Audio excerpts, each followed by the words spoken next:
Hello guys, welcome back to my podcast channel, Lay It on the Floor. It's Nicole Fiona. This is a podcast where we speak the truth. We say it all out, nothing gets swept under the rug, and we spill the truth. Previously, I did an intro to Parental Trauma 2. Of course, I want us to normalize all these things. We should talk about these things. I firmly believe that for us to even say the things that we want to say, we have to insist on the root of all these things. The reason why people are being nonchalant, the reason why people are having an I don't care attitude, the reason why people are being the way they're being is because parental trauma. It all comes down to parental trauma. What else? I mean, the reason why you're behaving the way you're behaving, it all comes back to how your parents were treating you, the environment you were growing in, how you're being when you were growing up, when you started as a small baby.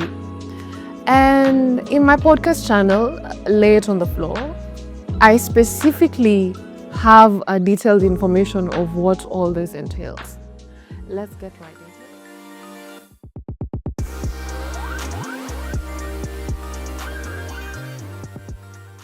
Today's episode, I'm going to highlight everything that entails into parental trauma. I did an intro to Parental Trauma 2. If you did not, please listen into it and come back here again.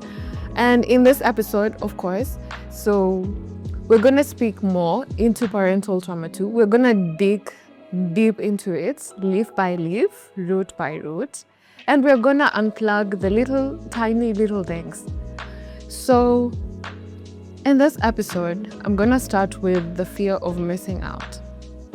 I'm also going to talk about daddy issues. I'm also going to talk about fear of abandonment. I'm also going to talk about so many things.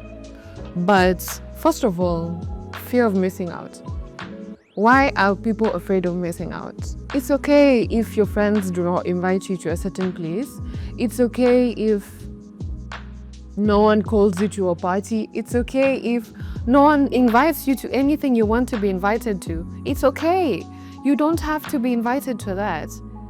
And sometimes I tend to feel like the reason why we tend to have the fear of missing out is because it all comes back to how we were growing up. When you were growing up small, as a child, as a little toddler, your environment played a very high key role into how you're developing into an adult right now.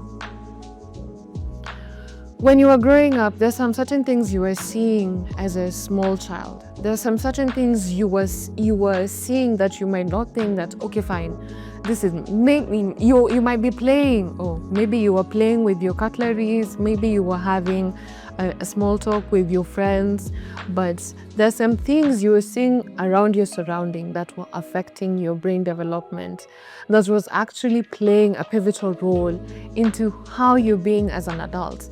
You might see this as a small thing, but yes, trust me, yes, it plays as a key into how you develop into an adult. It plays a key. I will use myself as an example. I grew up in a humble background, of course. I came up from a family whereby my parents loved each other.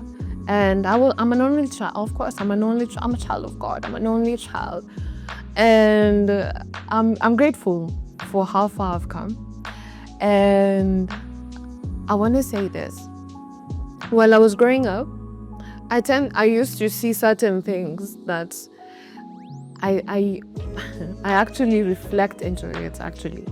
I'm doing those certain things that I used to see when my uncles and aunties were doing as an adult. And sometimes I used to question myself, why am I doing those things? You might be indulging in drug activities because you used to see your uncle coming back home. Maybe let's say, for example, your family is an extended family. Of course, Africans, we accommodate everyone, but you come from a family whereby we all live in the same home. You used to see your uncle come back drunk. You used to see your father coming back drunk. You used to see your cousins and friends and relatives, the way they would indulge in societal relationships, how they would indulge in meeting one person to the other. You used to see these things when you're small. You used to see maybe your parents arguing. You used to see how people were running away from certain things. Of course, you used to see how people were having that small conversation. You might be seated there as an adult. You might be, not even an adult. You might be seated there as a child, but you're seeing those small, petty talks. But they're playing a role into how you're growing up into an adult. They are actually playing a role into how you're growing up into an adult. It's high time we have to accept that. We have to accept that. And I'm not saying blame them, because also them, their parents, if you come to unfold things, if you come to unfold different chapters, you'll come to understand that also them, they were receiving love and they were being given love in different ways. You cannot blame them. There's racism that was happening. There's so many things that was happening that also played a major factor into how they were developing. You used to see your father beat you up all the time, but yet you were working hard to seek his approval. Why? And yet you find yourself, as you're growing up, you're seeking approval from your friends. Come to think of it, why are you seeking approval from your friends? Seeking validation from people who really don't even like you like that. Seeking validation from people who do they even know you for you? Or they just know you for, you're gonna go with the flow or something. Make it make sense. You find yourself, you want a girl who is giving you love the same way your mother used to give you love. Men, of course, when it comes to father validation, mother validation, it varies. That's why I'm so whenever I see an elderly person who has a child, or even my friends who have kids, I'm normally insistent, like they should stay as much as possible into the child's life, because it plays a role. It plays a very high key role. It might seem like it's something so small, but yes, because you see this love that you're giving this child, it will enable them to tackle different ways on how they approach different aspects of being in a relationship, be it societal, be it a work relationship, be it something that they cannot handle. When you were growing up small, you used to see your uncles and your father partying all up and about, but yet, my dear, oh lovely child, that's coming back to you. Why are you doing it? Are you using drugs for the sake of just, I want to do it for the sake of? Are you even enjoying what you're doing? Or you're doing it for the sake of just doing it? Sometimes I tend to feel like in our generation, we all tend to do drugs for the sake of just doing it. Do you even understand why you're doing it? Is it because you're using it as a coping mechanism? Is it a coping mechanism to you? Why are you even using it, my love? Why are you even using it? I'm not judging you. We listen and we don't judge, but I'm not judging you. Yes, of course, society will judge, but sometimes take care of you. As much as my podcast is about laying it all out on the floor and bringing it all out in the midst of the air, let's embrace the truth. Let's embrace having this conversation. Let's embrace telling each other the reality of things. Sometimes I feel like the reason why even people are afraid of speaking of how they're supposed to be loved or how they're supposed to be shown how they want to receive love is because they carry that trauma that they had when they were small. Man, when your parents used to love you, they would love you in an aggressive way that you tend to find someone who is being so soft. You come to meet this person and you find them, they're awkward to you. Sometimes you're scared to even speak out of something that is not okay with you. Why? Because there's something your parent needs to do to you that became a problem to you, that you're carrying it into your relationship. I'm tired of seeing people divorce. I'm tired of seeing people being single parents. I'm not judging anyone, but I'm tired of seeing that.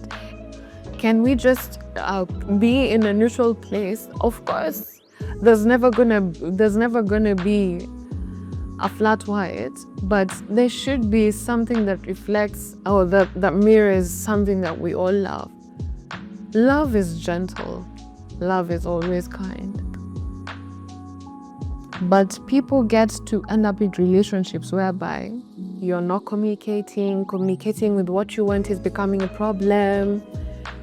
You do not want to say how you want to receive love. The other person doesn't even know how to understand, doesn't even have the patience to even actually know this is how you like to receive your love. This is your love language. We are in a hurry we want to reach the 10-year relationship, we want to reach the 5-year relationship, but are you patient enough? Are you even compromising enough?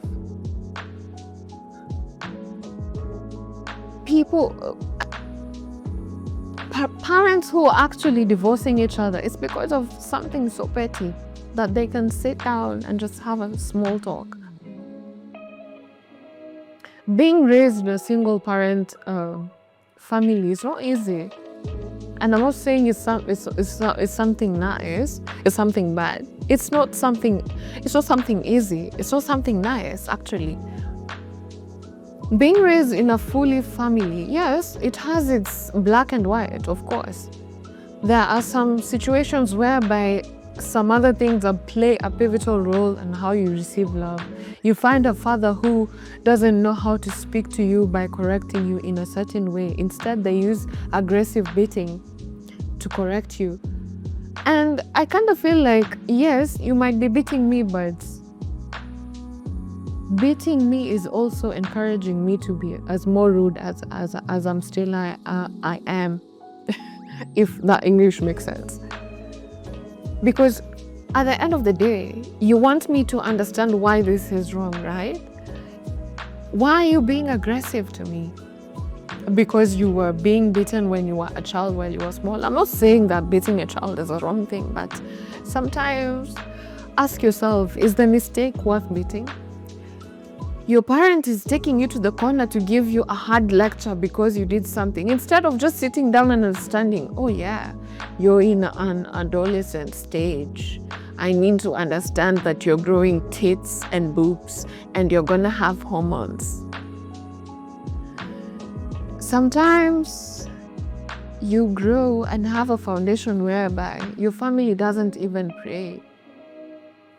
You later end up finding a society where it forces you to indulge in different activities that you even have no direction. In this life, yes, we all need a sense of direction. Of course, we all need a sense of direction. Otherwise, we'll be roaming aimlessly. If you did not know your purpose, will you still be doing what you're doing? No. I tend to believe that when you wake up in the morning, there's something that pushes you to do what you want to do. Definitely, that's the sense of direction. If you did not have that sense of direction, you'd be sitting there thinking, oh, okay, what am I doing today? Okay. Your thoughts would be wandering aimlessly. I'm not judging anyone for not doing anything, but sometimes a sense of direction kind of gives you the discipline and the purpose to also understand what it is you really like for yourself. Are you even going to school because you love it? Yeah. Do you even like going to school? Are you embracing going to... I'm not saying going to school is a bad thing, but sometimes some of us naturally are smart. Some of us, we're just God-given. When you're told to put A, B, and C together, you can make something so beautiful that it can produce income for you. But then the laziness kicks in. You're sitting on your talent.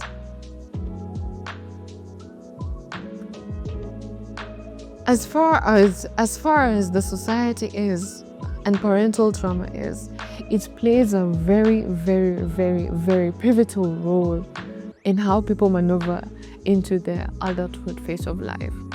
You might not see it as a pivotal role, but it is. It actually is. It plays a role in how even your boss maneuvers different certain situations. It plays a role in how anyone actually embraces you when interacting with you. It plays a role in how actually someone says whatever they want to say to you. Are you insecure about yourself because no one gave you that validation back at home? Damn. It all comes down to parental trauma. Yes, it plays a role.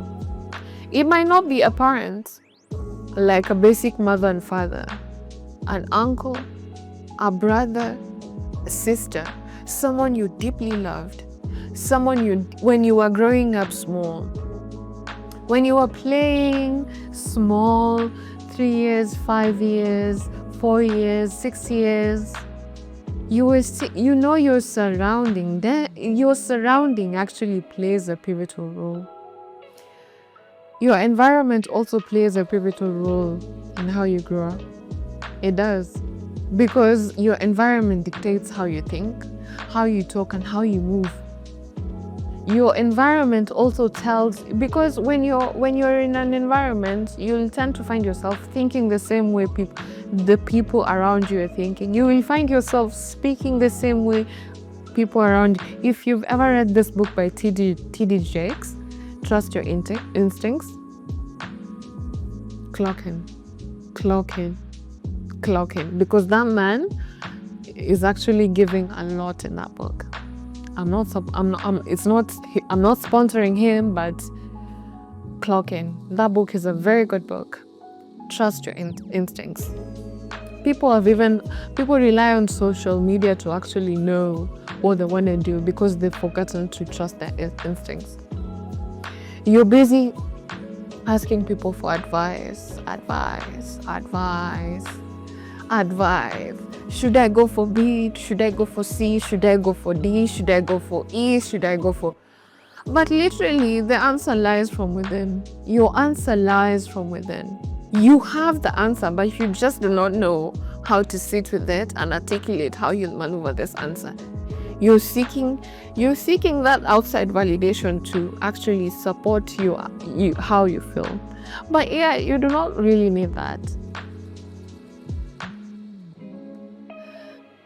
As we're diving into this episode and we're getting to know more, and I want to give a shout out to my new subscribers. My mother has been my biggest support. I want to say this. As you're going about life, consuming social media, indulging in social media, sometimes even take a break. Just put your phone down. Put your phone down for 5 seconds, even for 5 minutes. 5 seconds is so little, but 5 minutes, just put it down. Just analyze yourself, not just to be hard on yourself, but just analyze yourself. Speak to yourself. You'll actually come to understand that some of us actually, we keep on throwing our own insecurities to other people to justify our own insecurities. We're seeking people to justify our own insecurities, when yet we should sit with our own thoughts and listen to them and actually tell ourselves, no, I'm not supposed to be thinking this way. I'm not supposed to be having this way. I'm not telling you to sit yourself in the room, be no. Just when you're going about your business, it doesn't have to be something major, but just something casual. Put your phone down. Just put it down. You'll realize there's more to life than actually your phone. There's more to life than your phone, trust me. There's more to life than the validation you're seeking from your friends. There's more to life than the validation you're seeking from even your family. There's more to life than the validation you're seeking from your co-workers. If you feel like that place is wrong for you, walk out. It's okay. Trust me, parental trauma plays a pivotal role in how we maneuver into our adulthood phase. It plays a major role. And the moment we start noticing all the parental traumas we have into our life, it will help us and enable us to have different relationships whereby we are not being biased, but we are being understanding, we are being kind to one another, we are being accommodating to one another, we are being compromising to one another, because we are growing up in different societal backgrounds, we are growing up in different backgrounds, we are growing up in different places, we are indulging with different information, we are indulging with so many things that play a very pivotal role into our life. So as I'm ending my video today, I want to give a shout out to my mom. My mom is my biggest supporter, and I want to give a shout out to my subscribers. Feel free to comment, feel free to subscribe, and yes, please click the link below to listen to my audio on Spotify, and it's also on Apple Tunes. I'll see you on the next one.